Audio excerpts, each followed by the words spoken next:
Irmãos, eu não sei quantos que viram a Mariana aqui na frente, cantando, e eu não pude deixar de agradecer a Deus quando eu a vi subindo, nesses momentos de louvor, até que não há problema, porque só quem conhece a história dessa garotinha, a Mariana, ela é um milagre de Deus estar aqui. Ela está ali no colo da avó, toda bonitinha, a igreja clamou, suplicou. Eu não me lembro o período que ficou no nascimento, né? No hospital, clamando, os médicos até se enganando, e depois voltou. E vê-la vir aqui pegar o microfone e louvar, nós temos que agradecer a Deus, né? A vida dela, a nossa vida realmente Deus é muito bondoso para conosco. Falar em bondade, sábado que vem a gente vai celebrar a existência ali dos irmãos da congregação de Caixa São Pedro. Tem uma folha aí, não sei se está passando ou não, o presbítero Aguinaldo está aí? Já passou? Tem uma folha aí, de manhã alguns colocaram o nome, né? E se você for no sábado, 7 horas, ali na Caixa São Pedro, aí você coloca o nome de um da família e a quantidade na frente que vai, tá? Então, quem for, para colocar o nome aí de quem vai. Se você está em dúvida, não coloque, tá bom? Se você for, sábado que vem. Quinta-feira tem aí o trabalho ao PH na casa do presbítero Eliezer, inclusive me mandou a mensagem, já justificando a ausência aqui, ele não está bem, acho que é estômago, coisa assim, tem um problema agora digestivo, à tarde ele não conseguiu vir para o culto. Mas quinta-feira eu creio que ele estará bem, senão a Joelma recebe nós lá. Muito bem.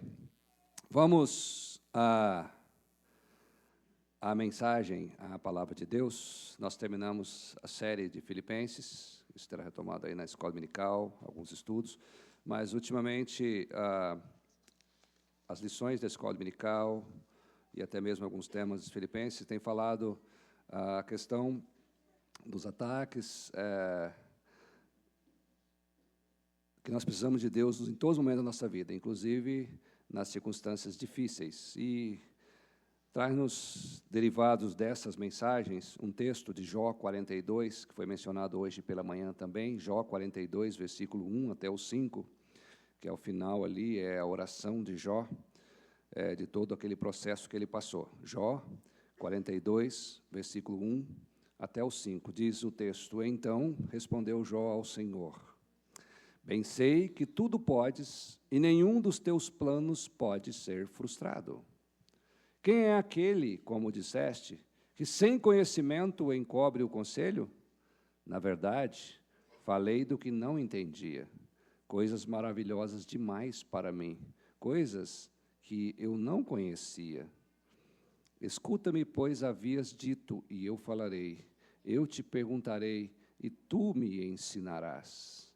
Eu te conhecia só de ouvir, mas agora os meus olhos te veem. Senhor, fala ao nosso coração, como o Senhor tem feito até aqui, em nome de Jesus. Amém. Queridos, Jó era um homem íntegro, tinha uma família invejável, uma vida material invejável. Todos que olhavam para Jó falavam: esse é um homem abençoado. E, de repente, ele sofre ataques. E nós, como povo de Deus, vivemos num país maravilhoso como o Brasil, um clima bom, apesar do frio ser um pouquinho demais, tem hora, mas não pode se reclamar. A verdade é que, na atual circunstância, na fé, na vida da família, as famílias têm sofrido ataques, têm sofrido problemas em várias áreas. Nós temos no país crise na justiça, crise política no judiciário, né, política, judiciário, também nos relacionamentos. Tem havido problemas, crises dos valores morais, espirituais, leis aprovadas que afrontam a Bíblia, afrontam a nossa fé. Há também desrespeitos às autoridades, aos pais, a crise com mortes, traições, mágoas, crise de frieza espiritual, desânimo.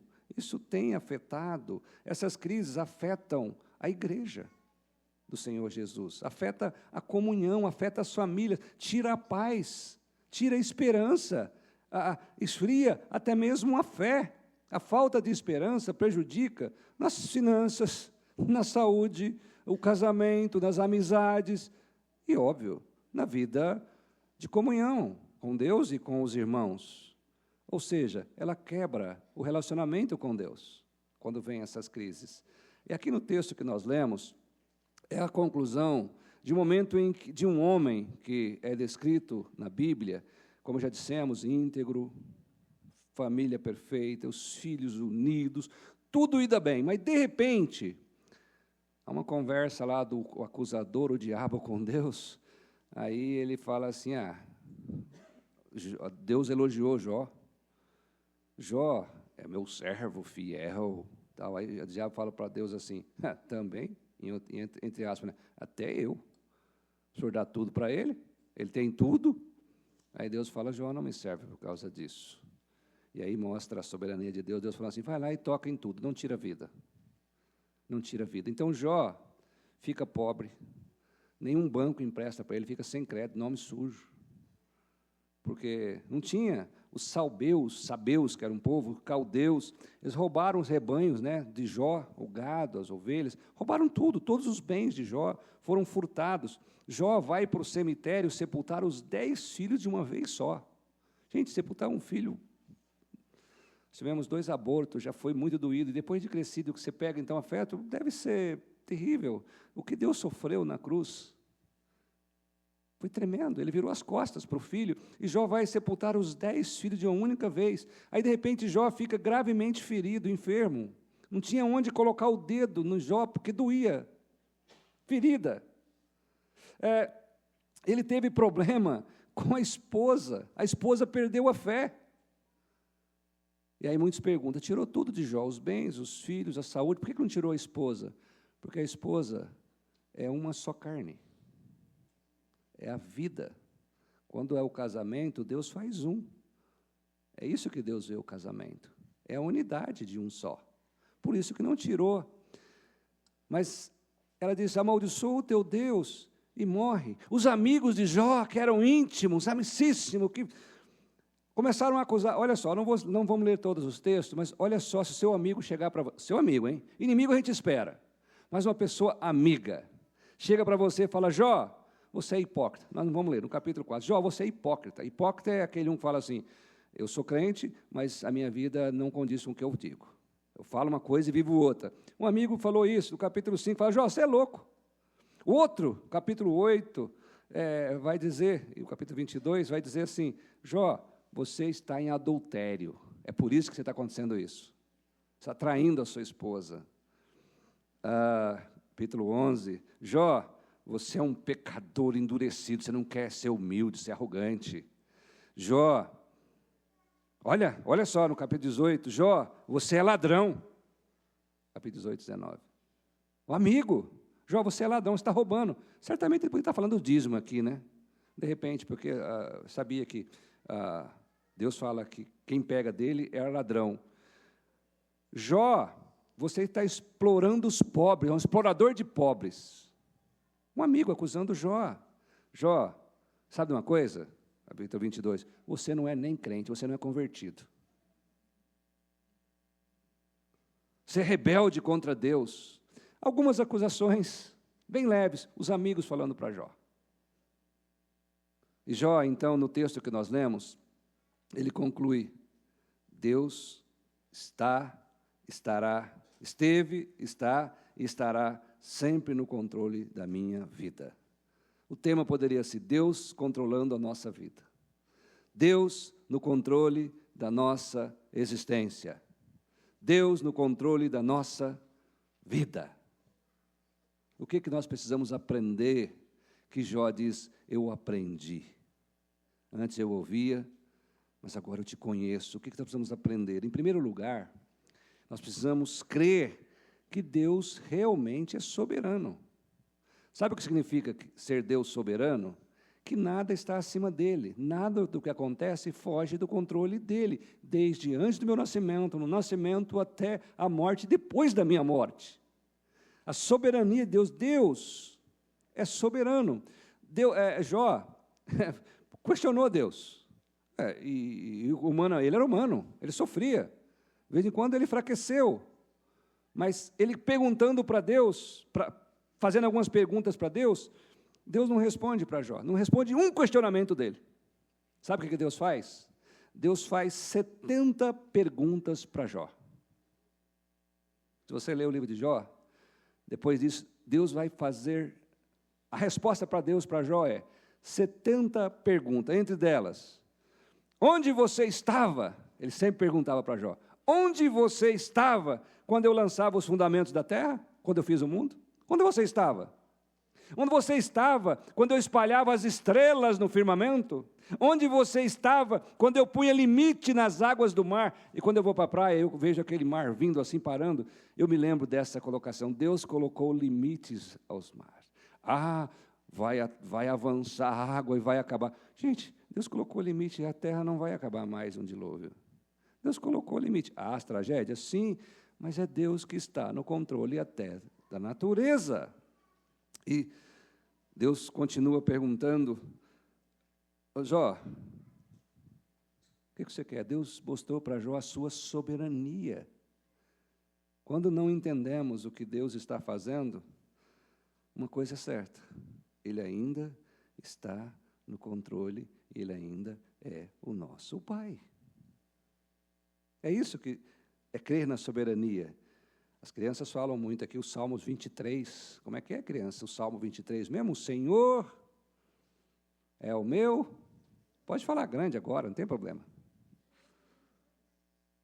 Muito bem, o Senhor é o meu pastor e nada me faltará. Tem um amigo, sempre quando ele precisa de dinheiro, ele liga para mim e fala assim, o Senhor é meu pastor e nada me faltará. Eu falo, esse salmo aí é de Deus, tá? O Senhor é o meu pastor e nada me faltará. Mas quer dizer, os salmos que você deveria chegar em casa e ler hoje, antes de dormir, é o Salmo 139. O Salmo 139 revela o cuidado e a soberania de Deus. Entre outras coisas, diz ali, os teus olhos me viram ainda sem forma no ventre de minha mãe. E no teu livro foram escritos todos os meus dias, cada um deles foram escritos e determinados. Senhor, para onde eu posso fugir da tua presença? Nenhum lugar, Deus está em todo lugar. Ele não vive no inferno, mas ele domina até o inferno. O diabo teme e treme. Deus é soberano. Está preocupado com o futuro? Saiba que Deus está no controle. Cabe a nós reconhecer a soberania. E, em segundo lugar, não somente saber dessa soberania, nós precisamos nos curvar diante dessa soberania. Nos render. Acreditar. Na prática, que Deus é soberano. Jó se curva diante da soberania de Deus. Quando ele diz, bem sei que tudo podes. Bem sei que tudo podes. E nenhum dos teus planos pode ser frustrado. Jó se curva diante da soberania. Me ocorreu agora uma ilustração que já contei nessa igreja umas 10 vezes, eu acho. 10 ou 11 vezes e meia. Da soberania de Deus nas coisas práticas, como aqui nós temos em Mandaguari, então ela é bem própria. Isso foi verdade, essa ilustração, não sei, né? Alguém fala que foi verdade, eu não vi. Do menininho que prendeu o pé na linha quando ele atravessando ali para o Jardim Esplanada, né? Ele prendeu o pé, ele tinha vindo na escola dominical e falou assim, Deus é soberano, Ele pode qualquer coisa. Eu vou orar para Deus arrancar o meu pé daqui. Deus, por favor, o trem está vindo, arranca meu pé, e ele mexe o pé para lá, para cá, de repente o pé escapou. Ele diz, Deus, não precisa mais não, que eu já escapei. Quer dizer, as coisas acontecem naturalmente, nós precisamos crer que Deus que está no controle, nos mínimos detalhes. Jesus fala isso. Quando o Salmo 139, por isso que eu citei o Salmo 139, o levantar, o pegar o carro, o ir trabalhar, tudo isso, Deus está no controle. Deus está dirigindo a minha vida. Eu preciso se render a essa soberania. E Jó, então, busca Deus em oração.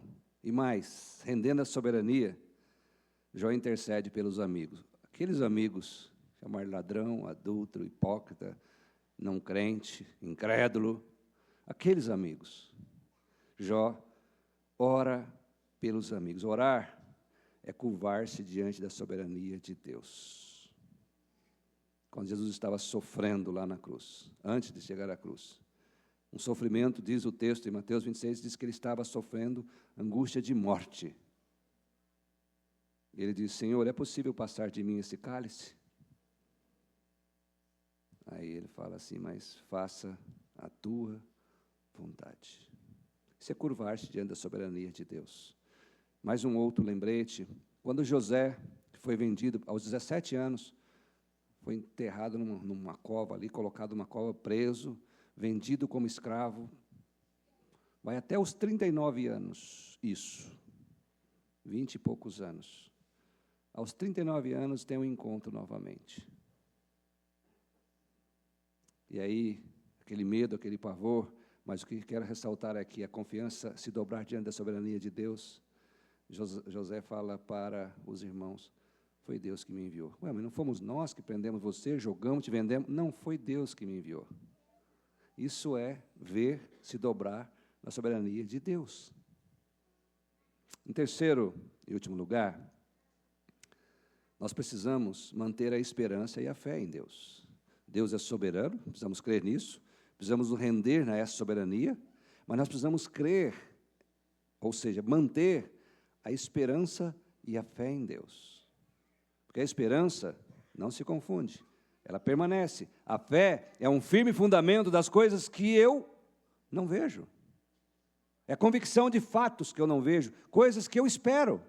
Manter a esperança e a fé em Deus. Deus restaurou os bens de Jó, deu o dobro a ele. Mas ele precisou passar todo aquele processo. Ele não perdeu a esperança em Deus. Ele não perdeu a fé em Deus. Hoje Deus pode pôr em ordem a sua vida financeira. Por que não? Deus pode reerguer você. Ele é o Deus da provisão. Mas para de confiar nos seus méritos, na sua capacidade, na sua administração. Confie em Deus. Deus deu o dobro. Deus restaurou a saúde de Jó. Era impossível. Os amigos falaram: vai, morreu. A mulher desistiu.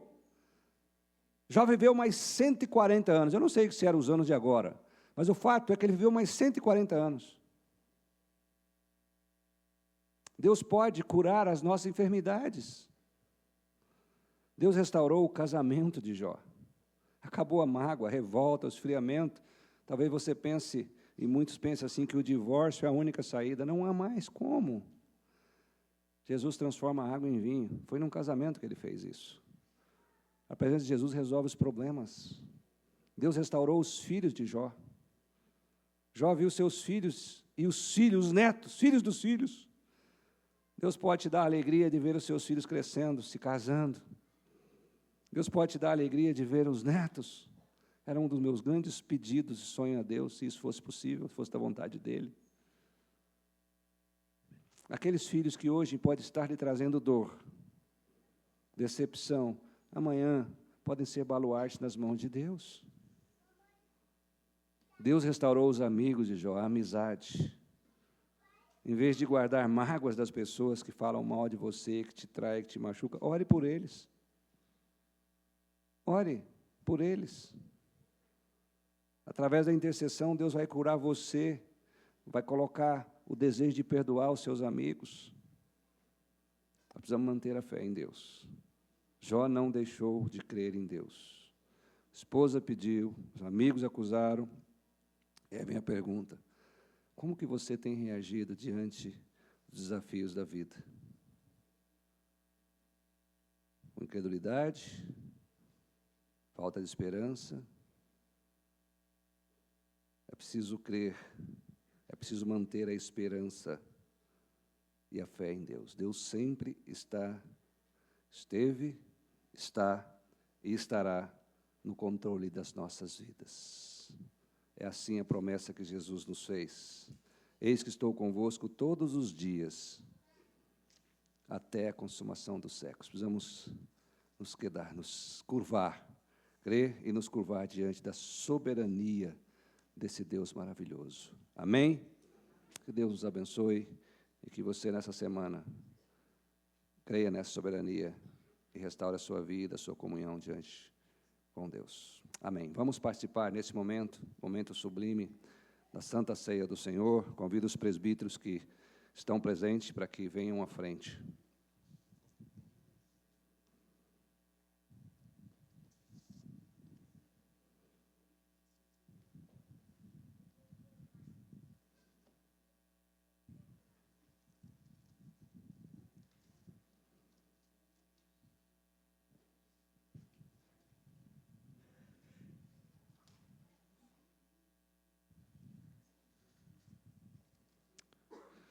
Santa Ceia do Senhor. Jesus instituiu a Santa Ceia, a última Páscoa que ele participou, ele instituiu a ceia. A Páscoa era dos judeus, e ele fala, a partir de agora, você vai pegar o pão e o cálice. O pão é o meu corpo, o cálice simboliza o meu sangue derramado por vocês. Façam isso, em memória do que eu fiz, em memória dele, em memória de Jesus. Aí a igreja não entendeu muito bem, e os coríntios faziam um almoço, uma festa, trazendo lá carne, picanha, outro trazia pão, outro trazia frango, porco. Porco era meio complicado lá, porque era acusado, mas trazia também. E aí começou a haver briga, porque um trazia aqui aquilo. Aí Paulo diz em 1 Coríntios, capítulo 11, versículo 23 em diante. Olha, eu recebi do Senhor o que eu entrego a vocês. Na noite Jesus foi traído, ele tomou o pão, pegou o cálice, e esse é o meu corpo, e esse é o meu cálice. E aí Paulo instrui a igreja como deve ser a Santa Ceia. Todas as vezes, fizeram toda semana, uma vez por mês, uma vez por ano. Tradicionalmente, o ato daqueles que não podem vir na igreja aos primeiros domingos, é de 3 em 3 meses. A nossa Constituição diz para levar aqueles que não podem vir, de 3 em 3 meses. E Paulo diz, olha, o que vocês estão fazendo não é a ceia do Senhor. Vocês estão fazendo uma refeição, vocês estão brigando. A ceia do Senhor deve ser o seguinte: primeiro, examinar o seu coração, não é a vida do outro. Examinei a minha vida, como é que está a minha vida? Como é que está a minha fé? Como é que está a vida em pecado? É preciso examinar. Está em pecado? Peça perdão e participa da ceia, porque se você participar em pecado, você vai comer juízo, julgamento, problema para a sua vida. Por isso que tem muito enfermo, é isso que Paulo fala. E aqui na Igreja Presbiteriana do Brasil, nós temos a orientação para você examinar, discernir o corpo, discernir o que você está fazendo. Por isso que nós não servimos para as crianças a Santa Ceia. É preciso o adolescente, o jovem, publicar a sua fé, professar a fé, para então participar. Mas, pastor, eu que não sou membro aqui, estou aqui frequentando, sou membro de uma outra igreja evangélica. Essa é a ceia do Senhor. Você está em comunhão com Deus, com a sua igreja, você participa. Uma igreja que confessa Jesus como o único Salvador. Não tem outro intermediário. Pastor, eu não sou nenhuma igreja, eu vou participar. A ceia é passada. É você que examina. Nós aqui não vamos proibir você. Os membros nós orientamos. Mas quem não é membro é livre. Mas tem que saber o que está fazendo, porque é algo muito sério. Então, Jesus, ele estará sempre presente. Está presente, nesse momento, uma presença espiritual e real, não é fictícia de lembrança. Jesus está vendo o que nós estamos fazendo. Amém? Então, como nós fizemos na contrição, pedindo perdão, que Deus abençoe esse momento. Nós damos graças, Senhor, pelos elementos, e pedimos que o Senhor prepare cada dia mais o nosso coração para esse momento sublime. Agora, ainda com a presença do pecado, mas um dia nós estaremos novo com o Senhor, como o Senhor prometeu no céu, sem a presença do pecado, celebrando a vitória do Senhor e a nossa vitória através da fé que o Senhor coloca no nosso coração. Trabalhe em cada vida, dê os desejos de purificar, de ser obediente, ser fiel ao Senhor, porque a sua fidelidade é tremenda para conosco. Em nome de Jesus é que nós oramos. Amém. Nós vamos fazer assim, olha, hoje, vai ter uma fila por lá, uma fila por aqui e uma fila por lá. Aí vai ficar aqui um presbítero com pão e cálice, aqui um presbítero com pão e cálice, e ali um presbítero com pão e cálice. E se você não puder vir, não se preocupe, depois será levado para você.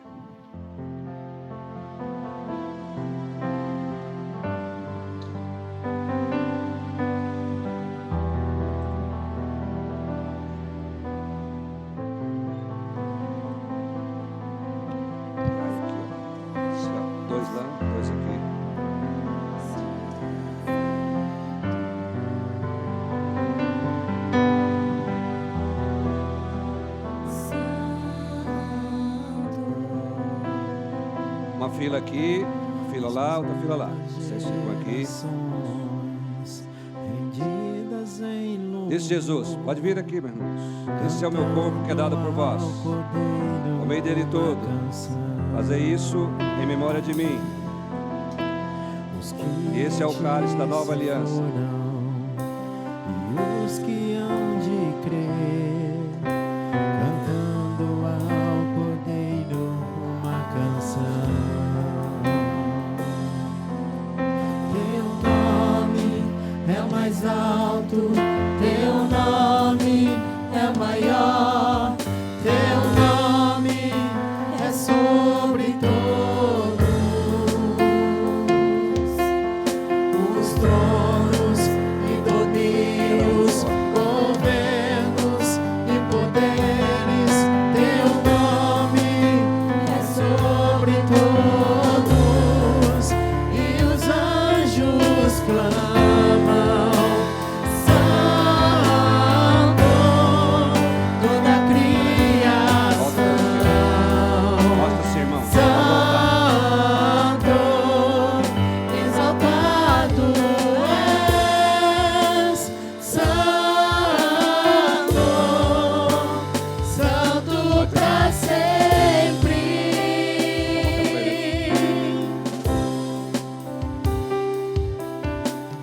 Quem foi perdoado e redimido foi. Cante ao Cordeiro uma canção. Aquele que é livre eleva o seu nome. Cante ao Cordeiro uma canção. Cantaremos para sempre, amém. E os anjos clamam: Santo, toda a criação. Santo, exaltado és. Santo, Santo pra sempre.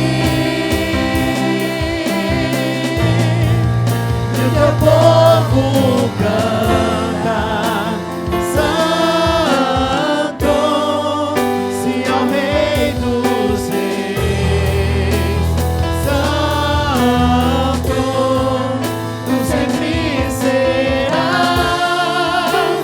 Santo, Santo pra Pega mais. sempre.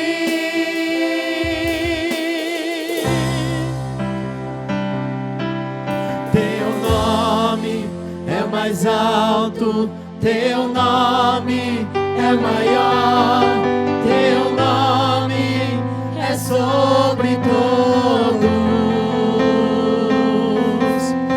os tronos e domínios, governos e poderes. Teu nome é sobre todos, e os anjos clamam: Santo, toda a criação. Mais pra cá. Santo, exaltado és. Santo, Santo pra sempre. E o teu povo canta: Santo, sim ao Rei dos Reis. Santo. Alguém ficou sem ser servido? Levante uma das mãos. Seu Rodolfo ali, Dona Cleusa. Vai lá, Celso, para Celso.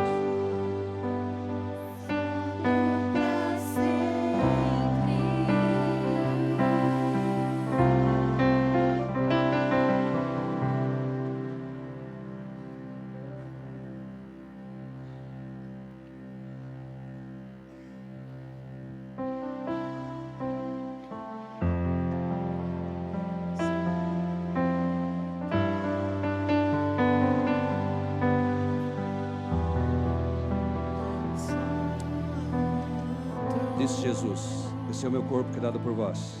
Comei dele todo.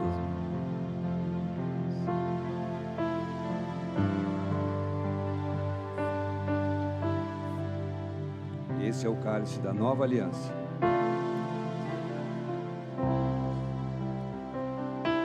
Porque todas as vezes comer do pão e beber do cálice, nós anunciamos a morte do Senhor até que Ele venha.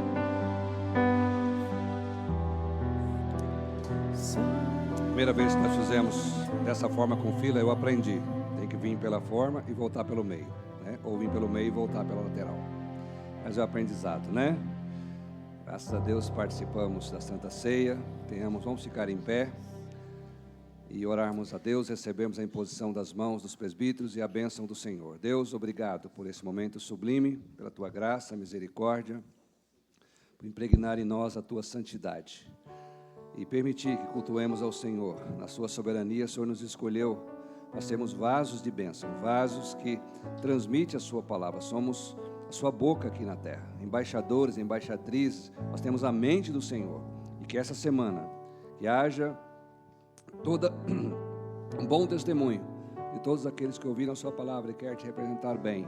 Que o Senhor dê prosperidade, o Senhor dê bênção, o Senhor dê a Tua graça sobre cada família, ajudando a superar todas e qualquer adversidade. Para a honra e glória do Teu nome é que nós oramos em nome de Jesus. E que a graça, nosso Senhor e Salvador Jesus Cristo, o amor de Deus, nosso eterno Pai, o poder, a unção do Espírito Santo de Deus repouse sobre vós, irmãos, e sobre todo o povo de Deus na face da terra, hoje e para todo sempre. Amém.